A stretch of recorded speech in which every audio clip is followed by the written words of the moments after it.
Olá, pessoal. Antes de começar esta história, que tenho certeza que vai tocar seus corações, gostaria muito de conhecê-los melhor. Por favor, comentem de que estado do Brasil estão nos assistindo e quantos anos vocês têm.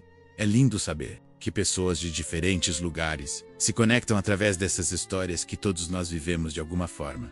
Meu nome é João Carlos Mendonça, tenho 73 anos e durante toda a minha vida trabalhei como contador numa pequena empresa de contabilidade aqui em Salvador, Bahia. Apacentei-me há 8 anos com uma pensão modesta, mas suficiente para viver com dignidade na minha casa no bairro da Liberdade, a mesma casa onde criei meus 4 filhos. Marcelo, de 50 anos, que é médico. Carla, de 47, advogada. Rodrigo, de 44, engenheiro. E Paula, a caçula de 41, que trabalha como gerente em um banco. Minha esposa Dalva morreu há 5 anos de Alzheimer, após uma longa batalha que drenou não apenas nossas economias, mas também minha energia emocional. Durante os últimos anos da doença dela, fiquei praticamente sozinho, cuidando dela, porque meus filhos, todos bem-sucedidos profissionalmente, estavam muito ocupados com suas carreiras e famílias, para ajudar de forma significativa. Após a morte da Dalva, esperava que meus filhos se aproximassem mais de mim. Afinal, agora, eu estava verdadeiramente sozinho, lidando não apenas com a viuvez, mas com a casa vazia que ecoava com 45 anos de memórias familiares. Nos primeiros meses, eles até visitavam com alguma regularidade, sempre se mostrando preocupados com meu bem-estar. Mas essa preocupação inicial logo se transformou em visitas espaçadas e superficiais. Marcelo, que mora em uma mansão na Pituba, aparecia uma vez por mês, sempre apressado, sempre checando o relógio. Pai, como está? Tá tomando os remédios direitinho. 5 minutos de conversa e já estava saindo para seus compromissos médicos importantes. Carla me ligava semanalmente, conversas protocolares que duravam exatos 10 minutos. Oi, pai, tudo bem? Precisa de alguma coisa? Então tá, depois conversamos mais. Estou entrando numa reunião. Rodrigo havia se mudado para São Paulo por causa do trabalho e só aparecia nas festas de final de ano. Paula era a mais ausente de todas, sempre com desculpas sobre deadlines no banco e responsabilidades familiares. Durante esses anos de solidão crescente, desenvolvi alguns hábitos para preencher o vazio. Um deles era jogar na loteria. Todas religiosamente. Comprava meu bilhete da Mega Sena, sempre com os mesmos números, combinações das datas de nascimento dos meus filhos e netos. Era minha pequena esperança, minha fantasia de que um dia poderia surpreendê-los positivamente. Dalva. Eu falava para a foto dela na estante. Se um dia este bilhete dar certo, vou poder fazer aquela viagem para a Europa que sempre sonhamos. Vou poder deixar algo realmente significativo para nossos filhos e netos. Era um sonho bobo, eu sabia, mas me mantinha animado durante as semanas solitárias. O ano passado foi particularmente difícil. Em setembro fiz 72 anos e decidi que seria diferente. Em vez de esperar que meus filhos se lembrassem, tomei a iniciativa. Liguei para todos com 3 semanas de antecedência, convidando para um almoço de aniversário na minha casa. Pai, claro que vou estar lá, disse Marcelo. Não perderia por nada, garantiu Carla. Conta os dias, mentiu Rodrigo. Vai ser especial, prometeu Paula. Passei 2 semanas preparando tudo. Contratei uma empresa de limpeza para deixar a casa impecável. Encomendei um almoço especial num restaurante que eles gostavam. Comprei vinhos. Decorei a casa. Até mandei fazer um álbum de fotos da família para mostrar durante o almoço. Estava genuinamente animado, imaginando a casa cheia de filhos e netos. As conversas. As risadas. O almoço estava marcado para domingo, meio-dia. Sábado à noite, mal consegui dormir de ansiedade positiva. Domingo de manhã, acordei cedo. Tomei banho. Me arrumei com minha roupa mais bonita. Conferi tudo pela última vez. Meio-dia chegou. 12h15. 12h30. 1 hora. Ninguém apareceu. Às 2 da tarde, Carla mandou uma mensagem. Pai, surgiu uma emergência com um cliente. Não vou conseguir ir. Depois passo aí para te dar um abraço. Rodrigo ligou de São Paulo. Pai, o voo atrasou. Não vou conseguir chegar a tempo. Feliz aniversário. Marcelo mandou um áudio. Pai, fui chamado para uma cirurgia de emergência, você entende, né? Médico, não tem hora. Paula nem deu satisfação. Fiquei sozinho na mesa decorada, com toda aquela comida contratada, vendo o álbum de fotos que havia preparado com tanto carinho. Não era apenas tristeza, era uma desilusão profunda. Uma compreensão dolorosa de que eu não era prioridade na vida de nenhum dos meus filhos. Mesmo quando eu organizava tudo, mesmo quando dava todas as facilidades, ainda assim não era importante o suficiente. Naquela noite, sentado na poltrona da sala onde Dalva costumava fazer tricô, tomei uma decisão.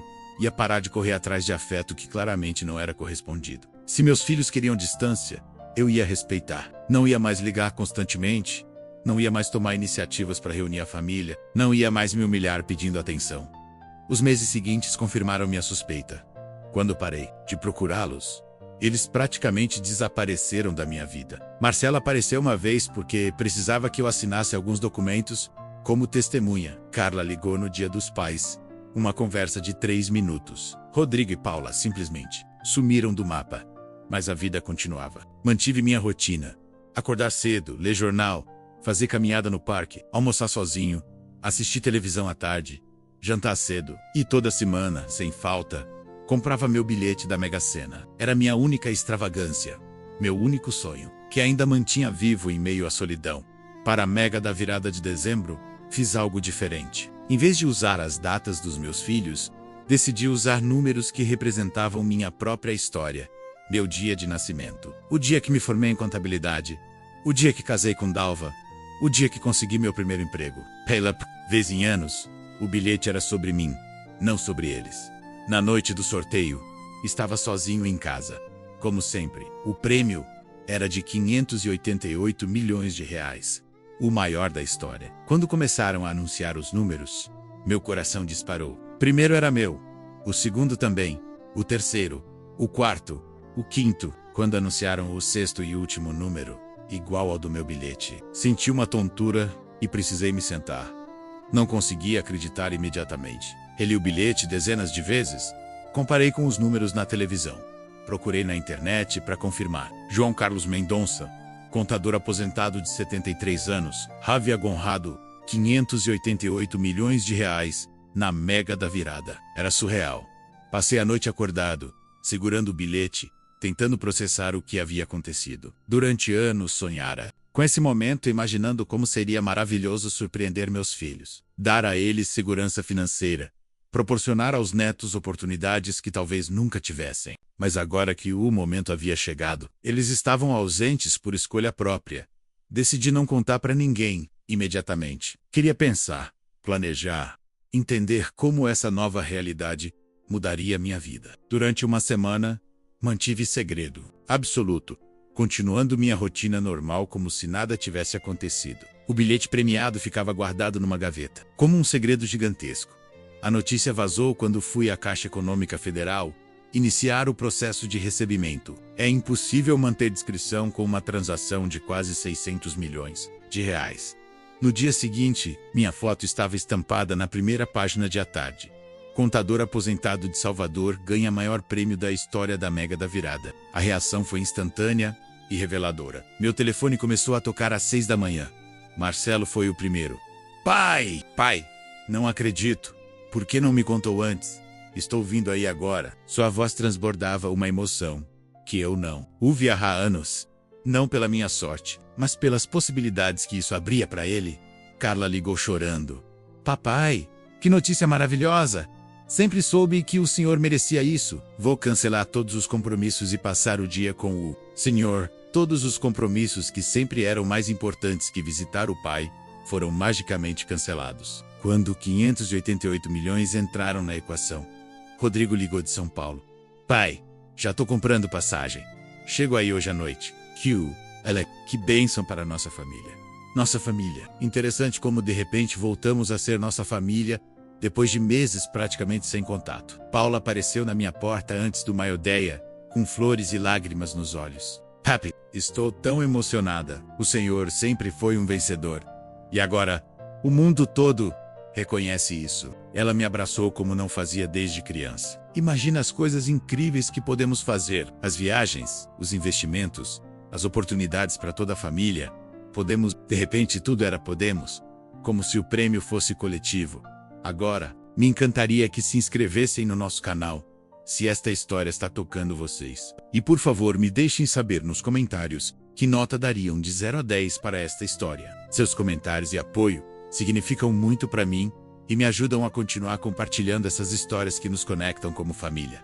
Nos dias seguintes, recebi mais atenção dos meus filhos do que havia recebido nos últimos 10 anos combinados. Marcelo passou a me visitar diariamente, sempre com ideias sobre investimentos médicos, clínicas, planos de saúde premium. Pai, com esse dinheiro podemos montar o melhor centro médico da Bahia. Seria um legado familiar incrível. Carla chegava com projetos jurídicos elaborados.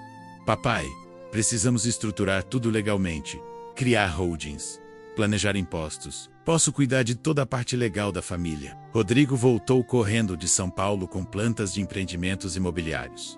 Pai, o mercado está perfeito para grandes investimentos. Podemos construir um império. Paula foi a mais direta.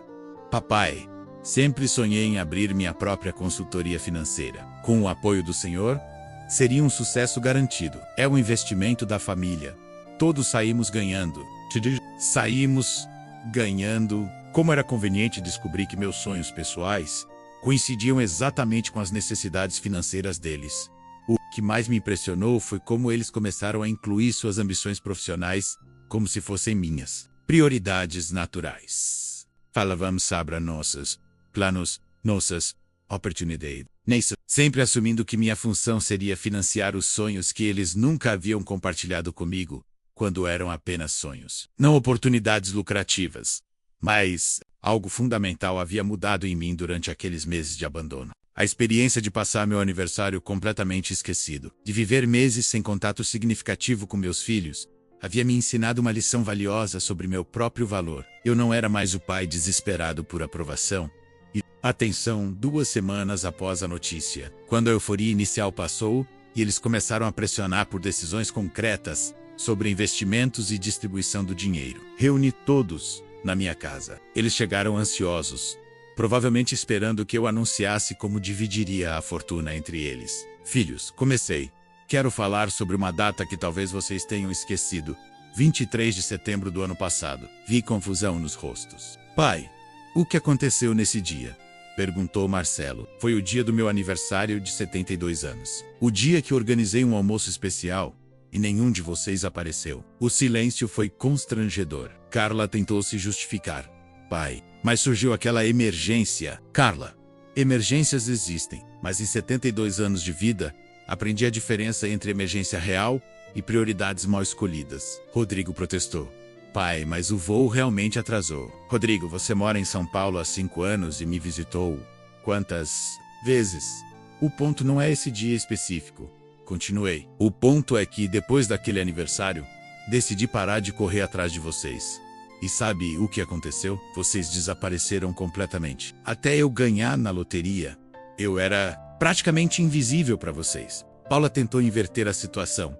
Pai, mas a gente sempre amou o Senhor. Paula, amor se demonstra com presença, não com palavras. Vocês me amavam quando precisavam de testemunha para documentos, quando queriam empréstimos, quando precisavam resolver heranças da mãe de vocês. Mas me amavam o suficiente para passar um domingo comigo? Aparentemente, não. Expliquei então minha decisão.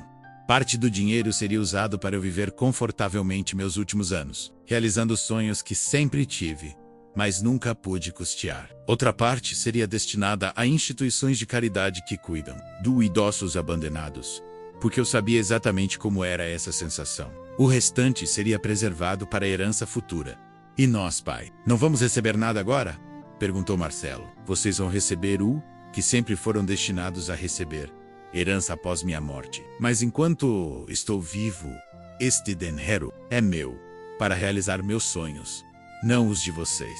Mas pai, somos uma família, protestou Carla. Carla, família verdadeira aparece nos aniversários, não apenas nas notícias de jornal. Família verdadeira se preocupa com a solidão do pai, não apenas com o dinheiro dele. Minhas palavras eram duras, mas necessárias. Vocês tiveram 5 anos desde a morte da mãe, para demonstrar que se importavam comigo. Escolharam suas carreiras e suas famílias.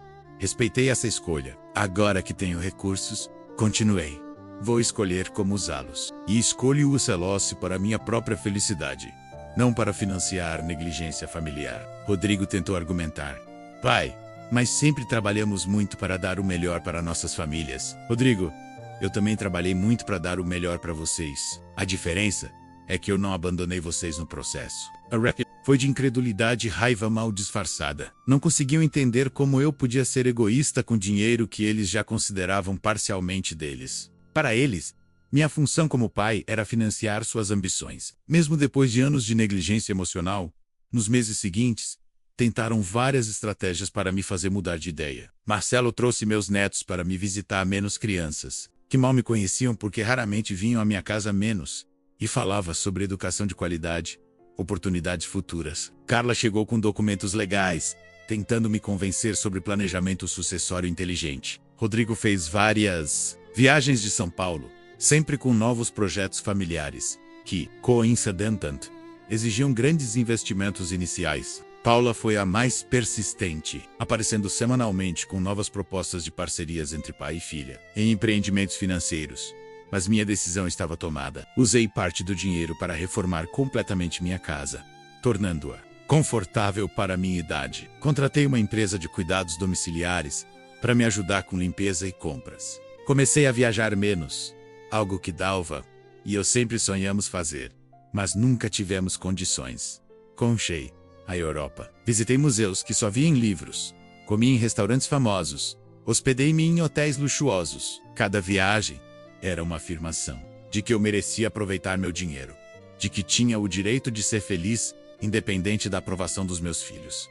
6 meses após o prêmio, estabeleci uma rotina que me deixava genuinamente feliz. Acordo quando quero, tomo café da manhã no jardim que mandei reformar, leio jornais internacionais, almocei em restaurantes diferentes, passo as tardes em clubes para a terceira idade, onde fiz novos amigos. À noite, assisto filmes em minha nova sala de cinema particular.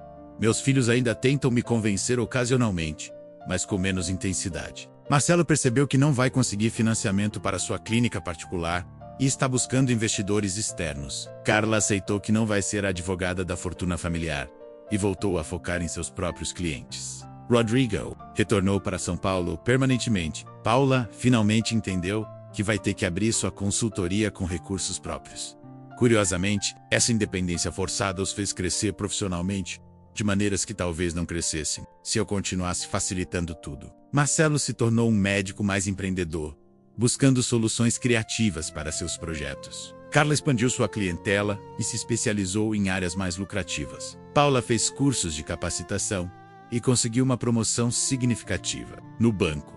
Hoje nossa relação é diferente, mas mais honesta. Eles me visitam, ocasionalmente, não porque precisam de alguma coisa, mas porque finalmente entenderam que é importante manter vínculos familiares. As conversas são mais genuínas, menos interessadas, mais focadas em relacionamento que em oportunidades financeiras.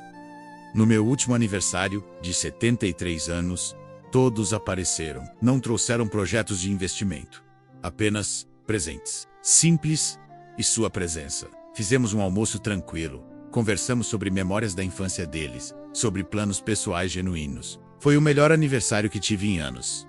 A mega da virada mudou minha vida de formas que nunca imaginei. Não apenas financeiramente, mas, emocionalmente, me ensinou que meu valor como pessoa não depende de quanto posso dar aos outros, mas de quem eu sou. Me deu coragem para exigir reciprocidade nos relacionamentos. Mesmo com meus próprios filhos, o dinheiro me trouxe liberdade.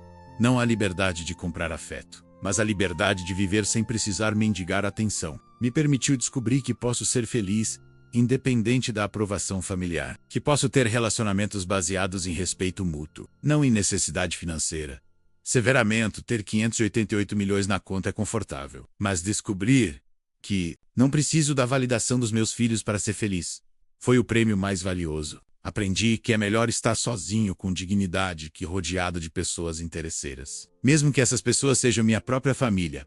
Hoje, quando acordo na minha casa confortável, com minha rotina escolhida, fazendo os planos que eu quero fazer, sinto uma gratidão profunda, não apenas pela sorte financeira, mas pela clareza que ela me trouxe sobre relacionamentos, sobre valor pessoal, sobre o que realmente importa na vida.